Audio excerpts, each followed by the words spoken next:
hello, if I'm not stable, Yeah. and I don't understand me, and I don't understand self-love, how can I ever expect anyone to love me correctly? And how can I ever expect to be loved correctly? Afternoon, ladies and gentlemen. If anybody wants to listen to us, it's Girlfriends and we're back.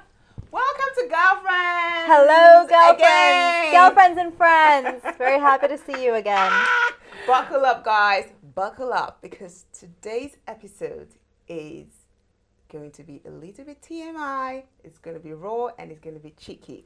We're talking worst dates, worst sex, shifting expectations, but also why women are done apologizing about pleasure.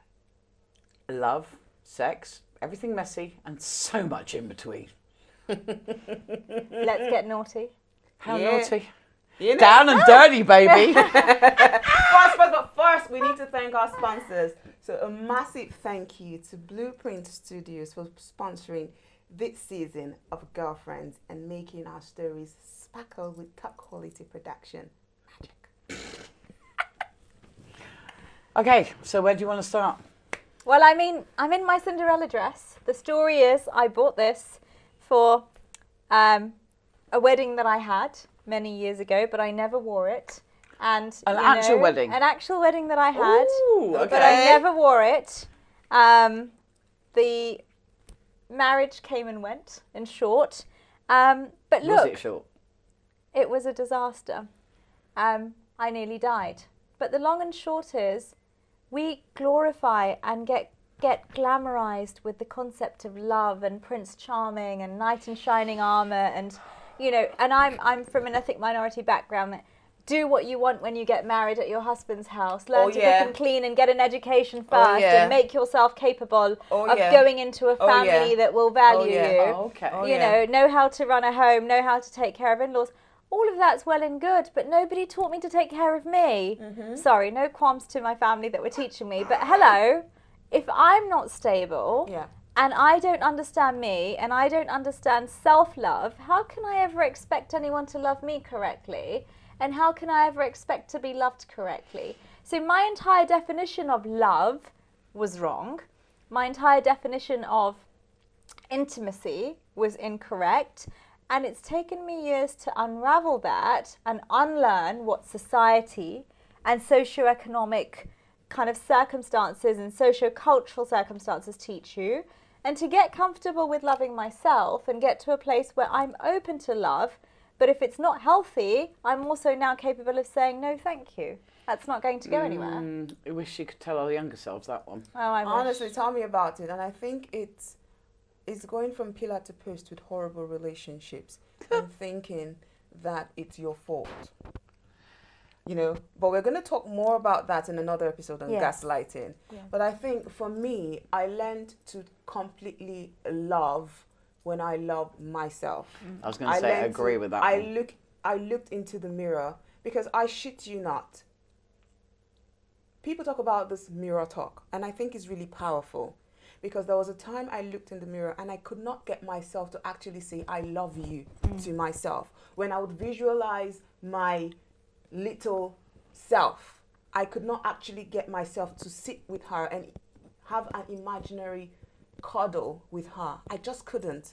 And I didn't realize, it was when I was in therapy, I didn't realize that was how bad the narrative that I had been told, and how dirty I had felt often from the numerous, abuse that I also dealt with, had impacted how I viewed myself and how I viewed love. And when I actually then met my incredible husband now, who everyone knows about. We love him. And Roland is just incredible. But Roland is an amazing person. Yes. But do you think that's because of our parents? Because, I mean, I know from my point of view, I was brought up, I had 3 brothers, but I was brought up that no sex before marriage. Oh, yeah. You didn't live with your partner before you got married. No. And I think that capitulated all the issues that I had then, because I think I thought that I was in love with being in love. Yes. Only when you love yourself. It's only when you love yourself that then you realize and understand that No, I'm going to say that again. I've lost my train of No, thought. you but were they're fine. gonna You scrap were that. fine with that one, because it wasn't until I was 50 that I actually really decided that I loved myself. It took me. So you said when we were just talking that when did we actually identify that we were in love, or that we finally did it? Well, for me, it wasn't until I was 50. I did not realise what being in love was until I learnt to love myself. I think for me, because I'm very vocal about mental health and mental illness. And my own awareness came when I actually started getting help with therapy. Yes. And that opened a whole cankerworm of a lot of stuff that I would look back and be like, oh my God, that is actually why I behave that way. Yeah. Because Is it is it exhibitionism though? what is In a- exhibition? Exhibitionism, a way of seeking attention. I'd always loved and craved for attention. Yeah, exactly. So From when I was But in it's primary validation school, that comes validation. with When the when I was in primary school, for example, my best friend then at the time told my mom something, and that stayed with me for a very long time. And she said something about, she said, Ufi likes to, I'm just going to paraphrase, but something about how Ufi likes to always seek the approval of other people. It's she needs to have validation. a mind Okay, of her own. that's what we were saying though, but that's my point. The fact is that more often than not, when it comes to being love, is it's all about approval. Yes. It is. But you So- need to be confident in yourself and know, because there are times that But when your we're younger, partner, we're not. we were not, but there was a time that I had to also be confident in the fact that myself and Roland don't always have to see eye to eye on have the same views on stuff. Even in the bedroom. Yeah. Is that if you're No, on no, top in the or under? bedroom, I'm sorry, no. Let's go back. In the bedroom, there has to be communication. There has Because to be. look, I love to enjoy myself. And if I'm not enjoyed, then there's going to be a gap for something else to happen. And we were very open with each other about stuff. Down to even, oh, do you watch porn? Should we watch porn? Things that make your sex life interesting. But you have to communicate about what you want, how you want to be touched, But most how people- you want to but- be loved. But that is the problem. So how do you get it out there? That actually, for I the never young- used to be like that. I used to feel so ashamed of talking about my pleasure, what I wanted to do. So I would fake an orgasm not with Roland, but with people who I'd been with before. And I think on my journey to understanding what I really wanted and understanding that I'm not going to compromise my wants anymore, I had to be very clear. And I was also very clear because I knew that if I kept pretending about It's a faking an burden. orgasm or enjoying, being touched when I don't want to be touched, that's a recipe for disaster. That's going to be divorce down the line. I think two things there that you raise, Soph. One is psychological safety. Yes. Because when you got that psychological safety from Roland and other aspects of your life, Yeah. this became an extension of that, and you have that comfort level. Exactly. So you know that you can share anything with him and it's safe. There's no judging, there's no labeling. Exactly. There's no taking advantage of that Yes. situation. I think that's one. And then the other thing you talked about is consent. So I feel like we can be, as women, particularly ethnic minority women, and I'll put a quick stat out there that kind of backs this up. 51,000 ethnic minority women were killed last year by their partners. That's 140 women or girls a day on this planet.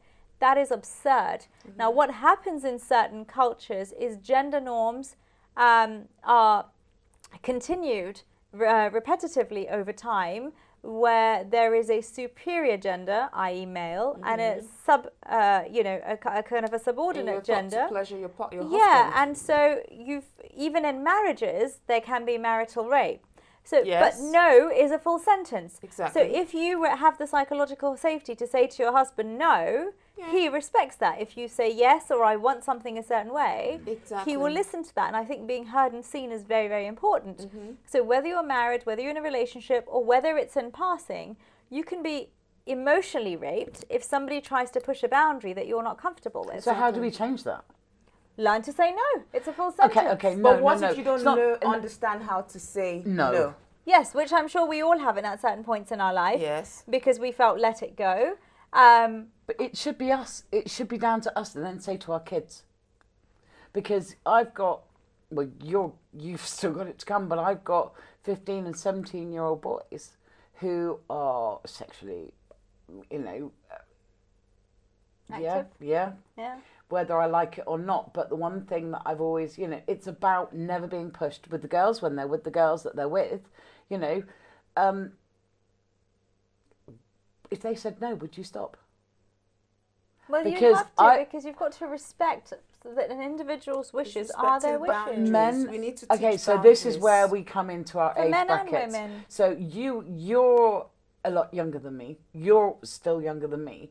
But for me, it wasn't until, I don't think, 1996 as a woman that you had your own voice. Yes. So everything was governed by your partner or your husband, if you like. Yeah. So they would go to your husband to get permission for something. Do we save the wife or do we save the child, kind of thing? So you didn't talk. I mean, I was brought up in a, my father was a vicar. So it's not that we didn't talk about sex, but you weren't expected to be sexually active until you were married. Yes. I So- think most of us, your father was a vicar, Paige comes from a conservative family Very, and an Indian very. family. I come from a Nigerian family, and we were all, there was also the Christian teachings of no sex before marriage, and even down to Stay the away. clothes you wore. Yes. So, you know, if you Wouldn't are get into trouble. exactly, and that also brings in the issue of even when you get sexually assaulted, often it's down to what were you wearing or where were you. There is always the onus on the person who is the victim or survivor rather than the perpetrator. That shouldn't be. It shouldn't be that Yes. way. Can though. I share an example on this? In my late 30s, about 4 years ago, up went a photograph of me on Instagram in khaki shorts and a t-shirt on a yacht, just enjoying the sun on a yacht. I was told that that picture needed to come down because I was showing my legs and tempting men, because there were certain men, probably twice my age, who felt that they needed to comment on the fact that I was just wearing khaki shorts, which were almost knee length, and just sitting on a yacht. At that time, I was still work in progress and working on myself, and I cried for weeks and weeks because I felt violated. I felt disgusting that these people that were twice my age were behaving like this. totally And then get on that, top yeah. of that, I was told to take the pictures down. And I did hide them, and now they're back up because now I'm in a different mind space where I will push back and say, listen, you don't blame the rape victim for getting raped. You blame the rapist Yes. for conducting the rape in the first place. Exactly. And if you cannot control yourself, the problem is on you. Women and girls should not have to confine themselves and live in fear of what they can and can't wear, you know, and wait for validation and approval from people that have no meaning in their life. This So- is where the gaslighting and the narcissism comes Absolutely, in. but also, if I had a daughter, I would never, ever, ever let her face a situation like that. I would teach her to say Exactly. no, So and you've I'm answered living on my- my so terms. you've answered my That's question. where I'm Pretty going. much about teaching, That's and it. that's You've why got to conversations teach. like You've got this to are teach. really critical. Absolutely. Because some people Absolutely. don't have the environment where they are actually taught these things. We had to learn it Yes. and go through it. So we've been there, done that, bought the t-shirts. Maybe not quite so much, because my 16th birthday present from one of my brother's best friends was not to learn how to receive pleasure, but how to give pleasure. And that's when... I'm sorry you went through that. No, I know about I this mean, and I'm but sorry. I didn't know any better because I was infatuated with him at the time. I mean, completely But he infatuated. took advantage of But you. he took advantage of Of that. course he did. But he didn't have sex with me. But it wasn't until 2 years later when I was 18, he went, oh, I want to come and see how the girl's grown up. And then I did it back. And that's where I got my power back. But that's where I have... That's my own insecurities, I suppose, is the fact that I've always used sex as a tool and a weapon to get what I want or to Same. be able You to own your manipulate. power. But it wasn't until I was 15. So Yes. 2 marriages, 2 further failed relationships, the control that went with it. We're talking about the one in the narcissism. Yeah. But I finally realised that sex is what I want. Yes. Not what they want, If you what want I want. it and you are ready for it, that's your body. You're in control. Exactly. Go menopause. And- I don't and want it. I don't. even- No. I and don't even- want it. And even go... I don't want it. And My even- vibrator gives me blisters, and my children give me... I know. I'm not kidding you. I bought bought myself a vibrator because I was having a nightmare of a time. I haven't had sex. I've not been able to do anything We might else. get some sponsorships from vibrators next. Love, honey, Yeah. give me some. No, and Well, I you're not bought this. lubing yourself, baby. What? You're not lubing yourself. I You got a need bit of spittle. lubricants to No, but that no, Okay, but TMI, no, darling. but that, yeah, but it is. But that's not the point. The fact is that you lose all of that Yes, as you you get do. older, Yes, and you yes, feel you do. so Yes, little self-worth. yes. So you We work need to on talk that about that. 25 minutes, and the only thing that I got out of it was a blister on my clit. But do you know, it's so important to talk about, how sex kind of transitions as you grow older. Yes. But not just as you grow older, but also as when you hit perimenopause or menopause, then that's a whole different ball game. Your libido it It dwindles. does, yes. And yes, then yes. your But you vagina promise is you dry. promises that you never will. I never thought I'd go off sex. Me too. Look, I I love had sex. a really high libido. And I think, to be fair, it was also the fact that I was always often chasing for something.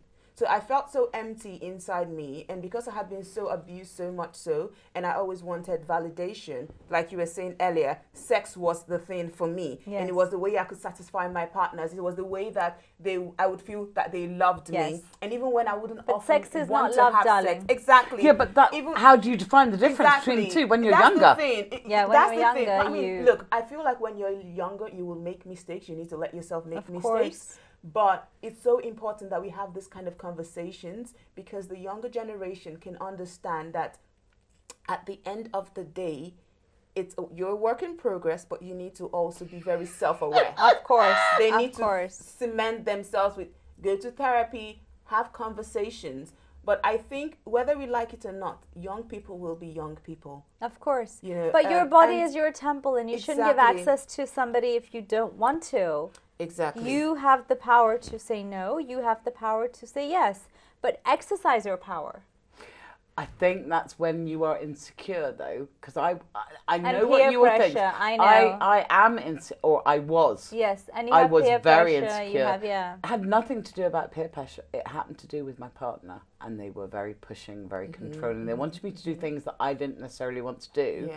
but in the sorry. fear of losing them, you end up doing things that really, You don't want to do. deep down, you shouldn't do it, but you do it because you're actually the alternative of then not having them in your lives is actually more frightening. Exactly.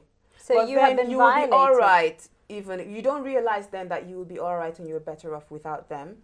You But do, but it takes a long time. That's what you don't realize in that moment. No. It's eventually you do realize that, and you do realize I deserve better. And I think that is so important. And for me, it was literally that. When I decided, I went off sex for I think about a year before I met Roland. I went off men. I was like, I'm done with this.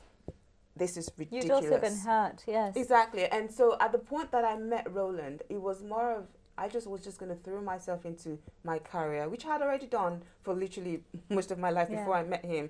But that was it. And I said to myself, and I remember telling my mom then, because in Nigeria then often it was either, even if you have a career, you have to be a good wife and you have to learn to balance it Like with Indian with values. your family. And we're going to talk about that in the next another episode. Yes, yes. But for me, I got to a point where I said, you know what, I'm happy being, if I have to be like a single mother, because I always wanted to have kids. Yes. And I said, if I have to be a single mother and have my successful career, as long as I have autonomy over my own life, Yes. that's it for me. So I don't care. To hell with men, to hell with whatever. But you took back your power. Exactly. And That's I what knew that if happened. I wanted to have sex with anyone, I could have sex. Of course. My problem is I wanted children, and I knew because of my family's same. In fact, for all of us, that having babies outside of marriage. Or having It's a sex after taboo. marriage is a It's a taboo. And it no-go, still isn't is it? It still is in a lot of Christian Absolutely. in a You're You're certain- classed as being slutty or yes, or you've committed some sin. Well, in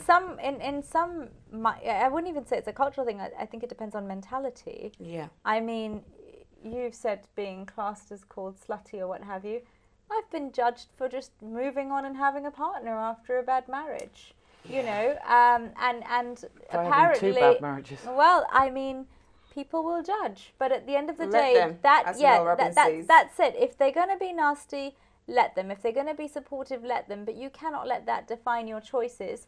At the end of the day, you've got to do what works for you. We have one shot at life, And we just need to live it in a wholesome way that works for us with people that love us. And that's it. Could you, moving forward, do you think, knowing that you are the age that you are, because you're that little bit younger, when did you get to my age? I'm in my 40s, yeah. And you're even younger, but if somebody said Not to you that tomorrow... young, but in 30s, yeah, go on. You're still young, you're a baby. Okay, I'm 30s, not a baby, 40s, let's 50s. not do that. I am not a baby. Let's get to Go the on. question. Could you, or would you, be happy without sex in your relationship? Oh, I have been for many years. And you're happy? Many years. I'm a sapiosexual. I cannot physically let somebody near me until or unless I have a very deep emotional and mental connect with them. It's like an OCD aspect of my personality. Just cannot do it. No means no. I mean, I'm with my husband and he's amazing. If that was, I mean, not that. If in an alternate universe where it was literally, I didn't have anyone, I think I had already made peace with the fact that, look, I would rather be single. Yes. Than be in a relationship or have sex with somebody. Yep. I'd rather have no sex than bad sex. I'm not sexually attracted to. Of course. Or I might love, but doesn't know how to but get also, down with it. So that's why communication is very important. So do you I cannot be in a relationship where I don't enjoy having sex. But also, but what if you were so in love with that person? We have to have a conversation. Okay, but then okay, so but like I said, love is not sex, and 70s... sex is not love. You can still love somebody and not have sex with them. Yeah, but then that's the pressures that go with it. And for me, if I wasn't having sex, then I felt guilty. You'd have to converse with that person. I know, but that's where the difficulty. So that goes back to that answer of what is love, what's being in love, and then what's just lust. For me, love is a choice to show up every day unconditionally. It's a choice. So I'd rather have my friends than I would a partner. Yeah, I mean, lust is there, but lust is what you feel, and lust is fleeting, isn't it? It comes and goes. You get wet, you want to get yeah. Fix it. Yeah, and then that's it, and you look like me with a flappy salmon. Okay, now that brings me to the next. Yes. What is your worst sex story? Emmy, I want to start with you. What is your worst sex story? Oh, God. You went on about faking orgasms.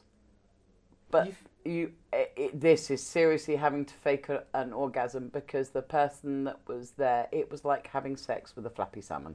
And that's why I call it flappy salmon. You know, when they're just like almost cardboard and all they're doing is just flapping like this. It's not... cocktail, please. My vivid imagination. Yeah, but it is. And the fact is that you've got to make all the noises in the right places because ultimately you're like going, I just want it to be over. Oh, my goodness. But that's awful. Well, that's why we talk about women not having to apologize for pleasure. If it's not satisfying you, then just stop and walk away. So I did. You stop and you walk away. Yeah, I've had great sex, and I thought it was the best thing since sliced bread with great people. And they're like going, yeah, but I'm not in love with you. So you're damned if you do. You find somebody you have great sex, even if you're not having the orgasms or you have pleasure, but it doesn't get... My first orgasm actually was with my son. Don't no, go, Ali. Cut that bit. She can't No. leave that. She has to explain. I have to explain. So it was I was in labour. And while I was in labour, I looked across at my husband and I went, I'm really... And he went, you're right. I said, I think I'm having an orgasm. And his response was, you're having a nice time. And I was. God. And I had no gas in there, no painkillers, nothing. And actually, it made me realise that the pleasure from pain can be nice. Oh, but wow. the rest of the That's time, why some people like BDSM, isn't it? But I think it's got to be. Kinky sex and stuff. I used to like kinky sex before. But a bit of choking. Yeah, I used to like all that stuff. Like, choke me. Favourite position? New adventurous side, so. Favourite position?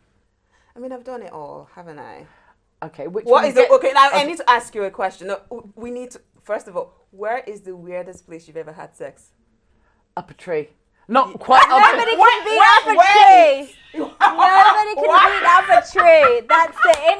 Well, I was going to say in hospital, but that was an orgasm What for about you. What about you? Where's the No, I don't have a weird place. I've been too straight and narrow I've had in my it on the life. roof of a house. Yeah. A sex on the You're on the roof of a house? Yeah. Oh, wow. Wow, I want to know that story. That might be for another day. I've got to say that was. time. Fair. But we haven't actually talked about your worst sex story. Honestly, my worst memory around intimacy has been when I was in a relationship where there was abuse, and it was a marriage. And 1 minute I was being violated like I was in a slaughterhouse.